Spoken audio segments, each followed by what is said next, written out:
dia, queridos irmãos. Uma alegria sempre aos domingos pela manhã estarmos aqui na Escola Bíblica Dominical. Vamos orar ao Senhor? Pai querido, te louvamos, ó Deus, por essa manhã.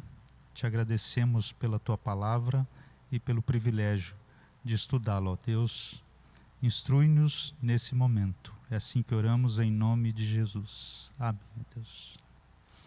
Muito bom dia, queridos irmãos. É com alegria que estamos mais um domingo na Escola Bíblica Dominical.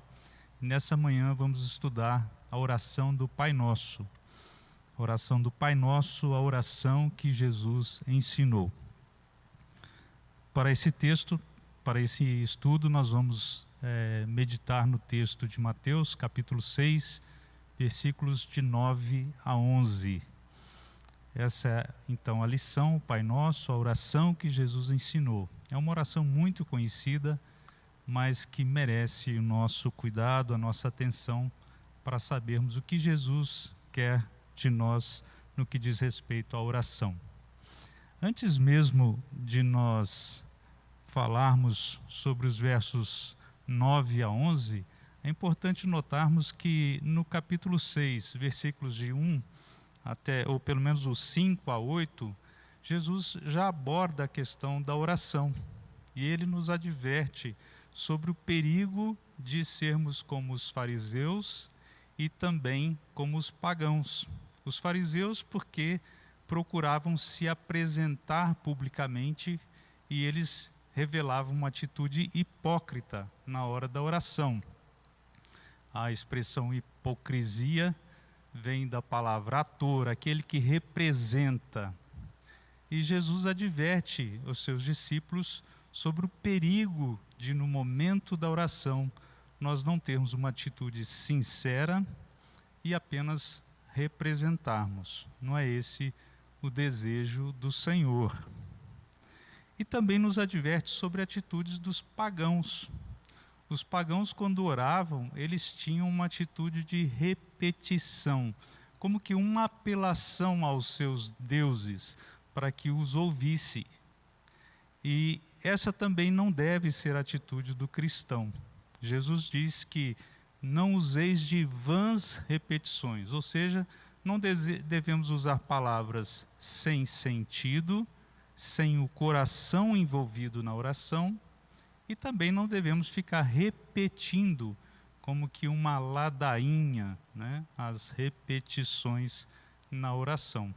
Esses dois perigos são nos alertados logo no início do texto de Mateus capítulo 6. Na oração do Pai Nosso, nós precisamos também entender e compreender o contexto. Jesus está falando aos discípulos e também a uma multidão que ali está presente no Sermão da Montanha. Esse é o contexto da oração do Pai Nosso. E quando Jesus ensina àqueles discípulos sobre a oração do Pai Nosso, precisamos entender que ela é resposta a um pedido. Lucas capítulo 11, versículo 1, revela que um dos discípulos pede a Jesus: Pai, ensina-nos a orar. E então Jesus passa a ensinar a oração do Pai Nosso. Parece estranho esse pedido, até porque nós podemos perceber também que eles já sabiam orar. É estranho pensar, como eu sei orar e peço ao Senhor que ensine a oração. Os judeus, eles já tinham a prática da oração. Mateus capítulo 6 revela os rituais dos religiosos judeus.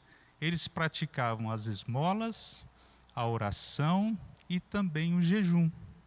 Portanto, a oração fazia parte do seu dia a dia religioso.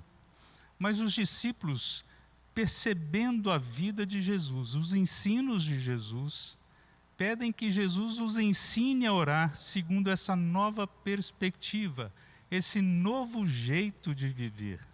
Na verdade, eles querem deixar aquela forma da oração ritual, formal, religiosa, para uma oração cheia do coração envolvido nela. Eles então queriam aprender com Jesus a forma ideal de orar.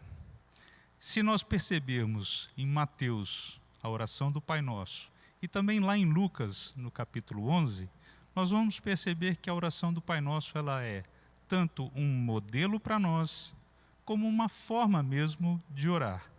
Mateus traz essa ideia do modelo, as ênfases que podem e devem ser dadas na oração, e Lucas revela que a própria oração em si é uma forma de relacionamento e conversa com Deus.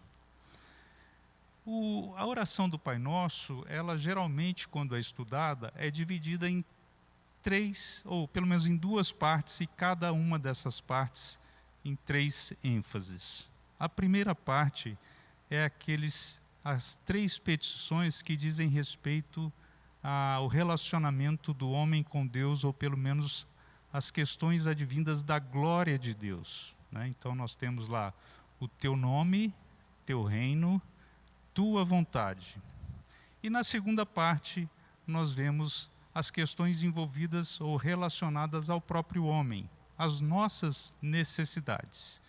Dá-nos o pão, livra-nos do mal e perdoa os pecados. Então nós vamos tentar trabalhar nesses 2 próximos domingos, hoje e domingo que vem, sobre essas ênfases da oração do Pai Nosso. A primeira questão que nós podemos trabalhar nessa lição de hoje é sobre a expressão Pai Nosso.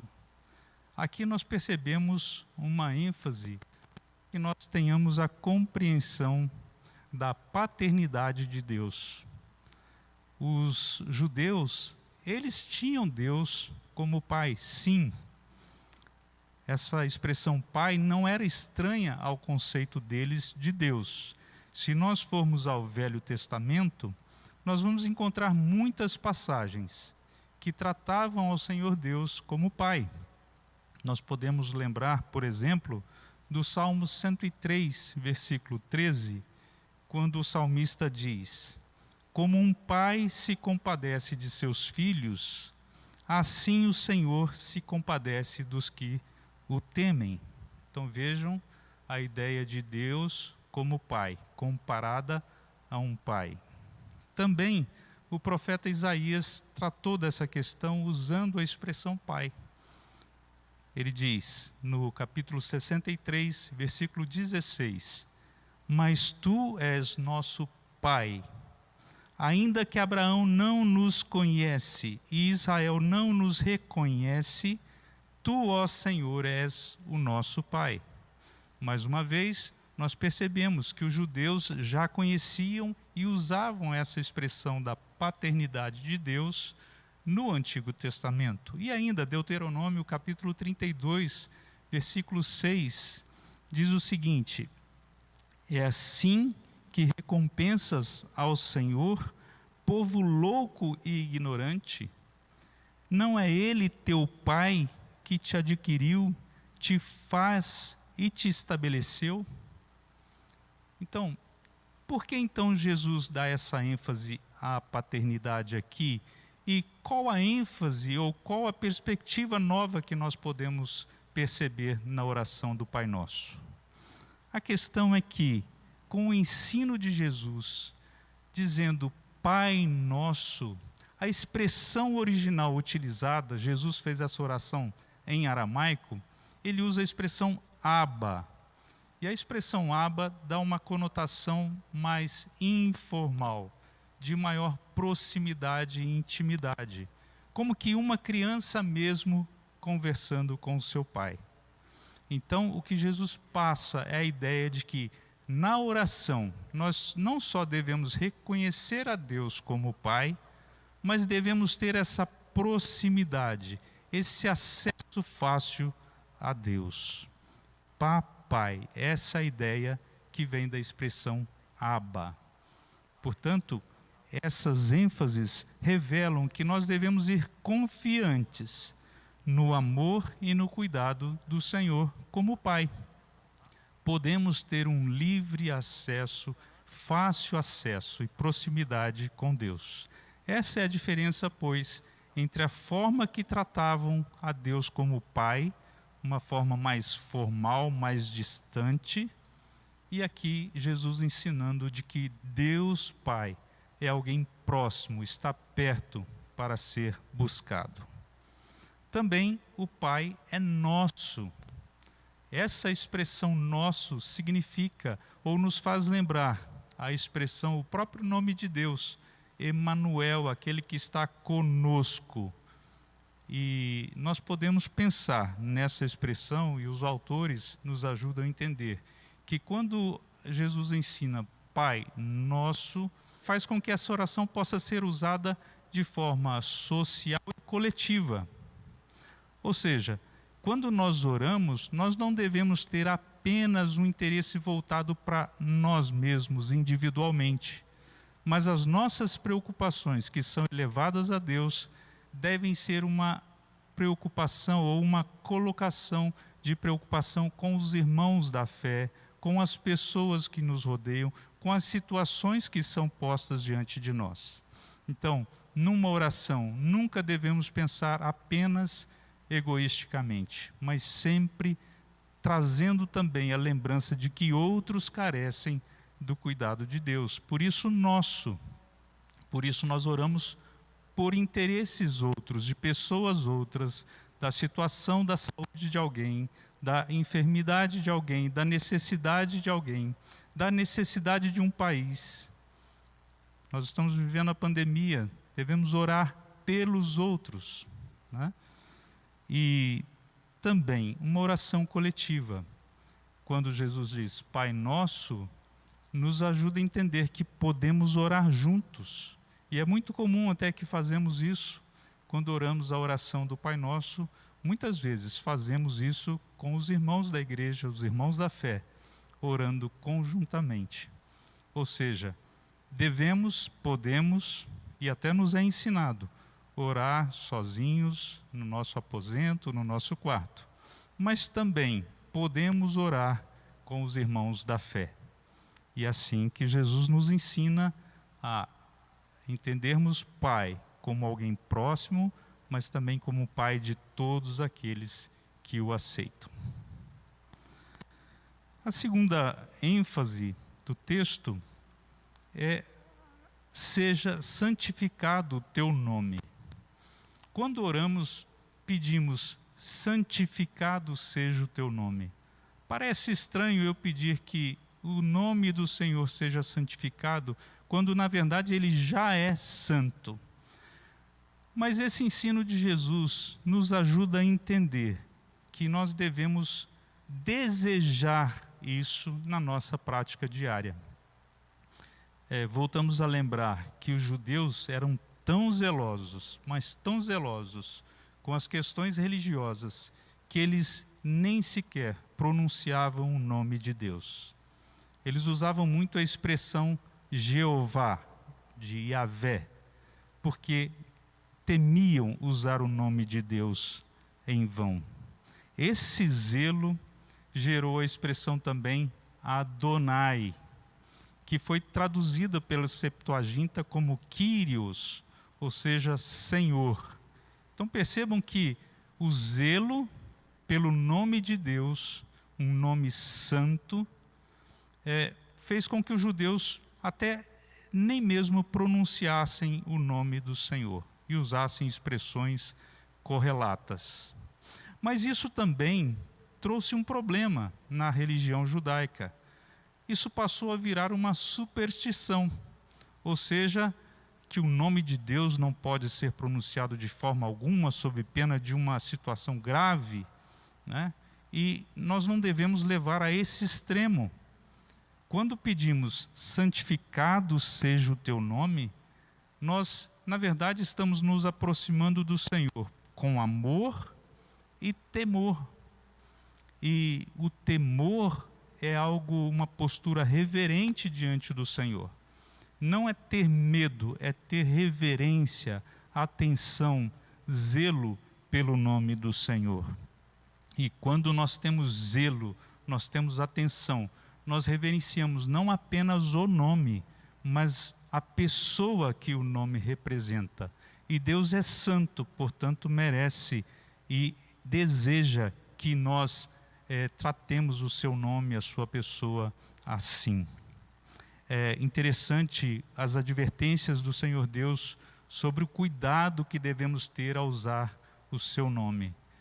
Nós mesmos, muitas vezes, no nosso dia a dia, somos tentados a usar o nome de Deus em vão. Quantas vezes numa piada, quantas vezes numa situação de pavor, nós usamos o nome de Deus em vão. Devemos pedir a Deus que o nome dele seja santo quando nós mesmos o expressarmos. Vejam as advertências, por exemplo, em Levítico capítulo 22, versículo 2. Não profanem o meu santo nome. Também no verso 32, não profanareis o meu santo nome. Esse é um desejo do Senhor, que nós nunca usemos o nome dele em vão, desnecessariamente, de forma irreverente. Ezequiel capítulo 36, versículo 23, também nos ensina isso. O Senhor diz através do profeta: vindicarei a santidade do meu grande nome. E por fim, nós temos a advertência de Malaquias capítulo 1, versículo 6, quando o profeta diz: e se eu sou o Senhor, onde está o respeito para comigo? Diz o Senhor dos exércitos a vós, ó sacerdotes, que desprezais o meu nome.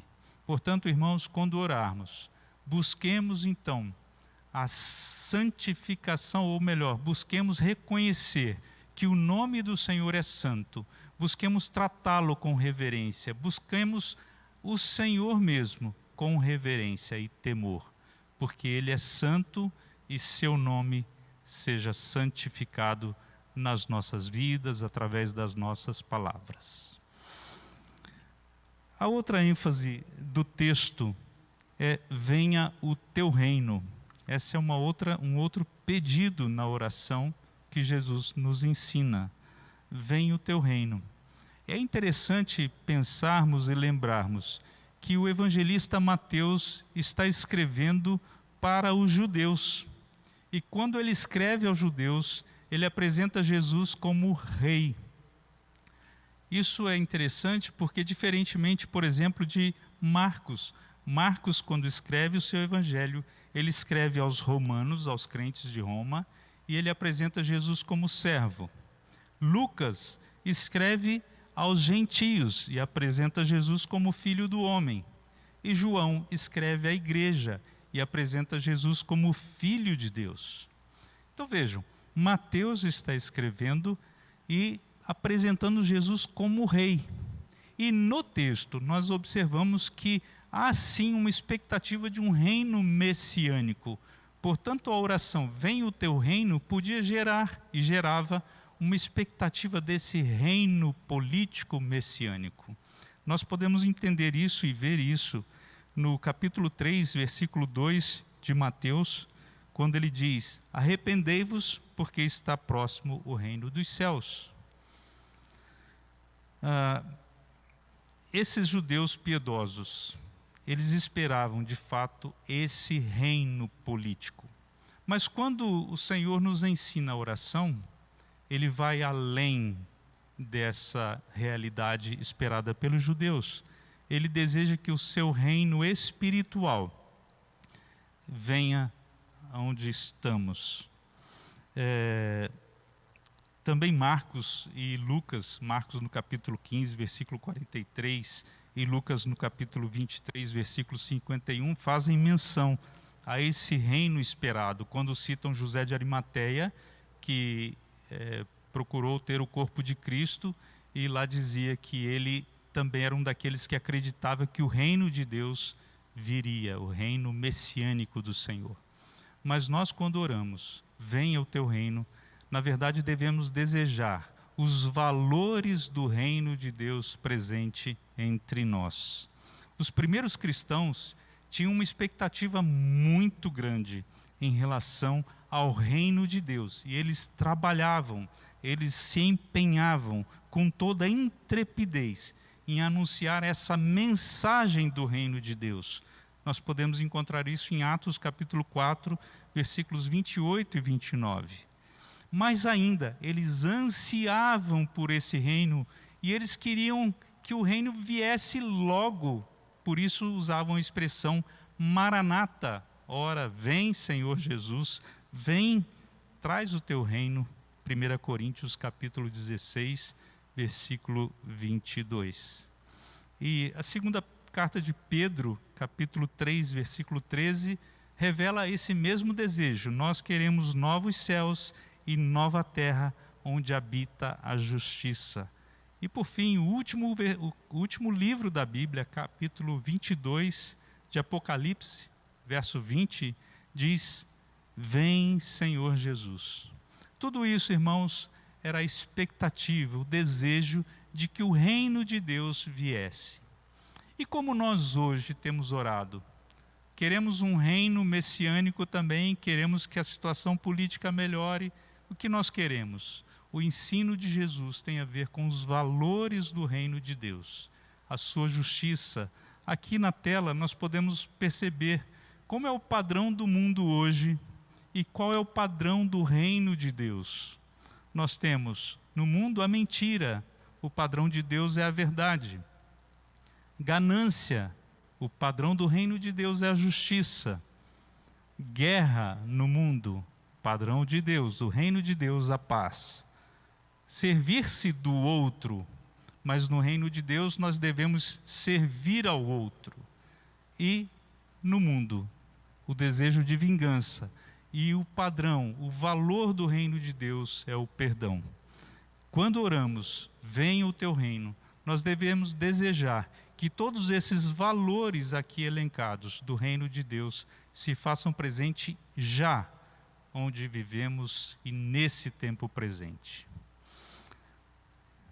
Por fim, o último tópico da lição de hoje é: seja feita a tua vontade. Seja feita a tua vontade é um ensino que Jesus nos dá. E quando ele diz a tua vontade, isso pode nos lembrar, deve nos lembrar, que Deus é um Deus pessoal, é um Deus que tem vontades. É interessante percebermos isso, e isso distingue o nosso Deus de outros deuses. É um Deus pessoal que se relaciona e tem vontade. Interessante lembrar que pecado é tudo aquilo que se desvia da vontade de Deus. Nós temos as nossas vontades, e quando as nossas vontades não coincidem com a vontade de Deus, pecamos. E interessante também lembrar que a Bíblia usa esse termo, e é claro, a vontade de Deus é uma só, mas para fins didáticos, os estudiosos dividem essa vontade em pelo menos 3 aspectos. O primeiro, e antes mesmo podemos falar que a vontade de Deus ela pode ser aquela vontade revelada, aquela que já está revelada a nós, e a vontade oculta de Deus, que muitas vezes não compreendemos e nem nos é dado a conhecer. Mas pensando na vontade revelada de Deus, há 3 aspectos que podemos tratar para facilitar a nossa compreensão. Primeiro, a vontade decretativa de Deus, ou seja, aquela vontade em que Ele faz acontecer soberanamente o que Ele quiser. Isso é vontade decretativa, absoluta, soberana, eficaz de Deus. Nada acontecerá diferente dessa vontade. Por exemplo, foi a vontade de Deus que Cristo viesse e morresse na cruz por nossos pecados e para nos salvar. E nada poderia mudar isso. Essa é uma vontade, pois, decretativa. Também podemos citar: o sol brilha. E nada nesse mundo pode fazer mudar essa realidade e essa vontade de Deus. Não adianta eu pedir: Senhor, está muito quente e apaga o sol. Essa é uma vontade decretativa de Deus e ela não se muda. Não, ela não pode ser resistida por nós. E quando nós sabemos e pensamos nessa vontade decretativa de Deus, nós lembramos que Deus é soberano, que Deus é o dono, o rei, o criador do universo. E, portanto, Ele tem essas vontades que não mudam nunca. Também podemos citar a vontade preceptiva. A vontade preceptiva é aquela que pode ser resistida e, infelizmente, muitas vezes nós mesmos resistimos a essas vontades. Por exemplo, há uma referência, podemos lembrar dos mandamentos, da lei de Deus, né? Nós temos o texto, por exemplo, não tenhais outros deuses diante de mim. Ora, essa é a vontade de Deus, mas nós muitas vezes não obedecemos, não seguimos essa vontade de Deus e por isso pecamos. Quando lembramos, por exemplo, do Salmo 1, bem-aventurado o homem que não anda segundo o conselho dos ímpios, e prossegue, na verdade aquele salmo revela o desejo de alguém que ande na vontade de Deus. E quando isso não acontece, ele se desvia do caminho, existem consequências por não seguirmos a vontade de Deus. E há também a vontade dispositiva. A dispositiva revela-se a disposição de Deus naquilo que lhe agrada. Por exemplo, é desejo do Senhor Deus que todos se salvem. Todos, esse é um desejo de Deus. Mas não necessariamente isso vai acontecer, porque muitos não aceitam a salvação de Cristo Jesus. Ezequiel, capítulo 18, verso 23, diz: Deus não tem prazer na morte do ímpio. E o mesmo profeta Ezequiel, capítulo 33, versículo 11, diz: mas que o ímpio se converta e viva. Esse é o desejo do Senhor, essa é uma disposição interna do Senhor, mas não acontecerá sempre assim essa vontade, porque nós mesmos, como humanos, somos rebeldes e não aceitamos a oferta do Senhor. E infelizmente, a resposta para quem não segue essa vontade, esse desejo de Deus, é a condenação eterna. João capítulo 3, de 16 a 18, nos mostra isso. Paulo, quando escreve aos Colossenses, no capítulo 1, versículo 9, um texto belíssimo, ele diz que o desejo é que transbordeis do pleno conhecimento da sua vontade. Vejam o desejo que nós busquemos de tal modo a vontade de Deus, de modo a termos o pleno conhecimento dessa vontade. Por que erramos? Por que não cumprimos a vontade de Deus? Porque muitas vezes negligenciamos em pedir auxílio ao Senhor para fazermos a sua vontade. Efésios capítulo 5, versículo 17, nos chama de insensatos, porque nós não procuramos saber a vontade de Deus. Irmãos, quando o Senhor Jesus nos ensina a pedir que a vontade dele seja feita, isso deve ser visto por nós como uma atitude ativa. Nós precisamos agir para cumprir a vontade de Deus. E por fim, para concluir a nossa lição de hoje, podemos aprender a orar com o Senhor Jesus e entendendo que esse aprendizado significa algumas verdades importantes. Por exemplo, conhecer mais o Senhor Deus como Pai, termos intimidade, confiança nele. É muito mais fácil nós revelarmos as nossas necessidades, nós nos dirigirmos a Deus quando temos nele um Pai que podemos confiar, quando podemos nos dirigir com confiança, com intimidade, sabendo que Ele está perto, que Ele está próximo. Também aprendemos nessa lição que devemos honrar o seu nome e a sua pessoa. quando dizemos que ele seja honrado, o nome dele seja honrado, desejamos tratá-lo com respeito, com reverência. As pessoas podem criticar a nós, podem criticar às vezes a igreja, mas quando criticam a Deus, zombam de Deus, nós devemos adverti-la. Cuidado, você está indo longe demais. Essa é uma advertência para os outros, mas para nós também. E também temos a lição de que devemos nos comprometer com o seu reino, os valores eternos. Aprender a orar com Jesus é saber que nós, quando oramos, estamos nos comprometendo a divulgar, a viver, a vivenciar os valores eternos do reino de Deus.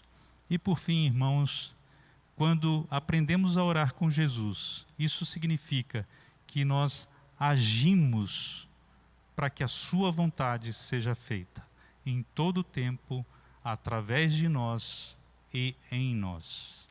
Deus nos abençoe. Amém.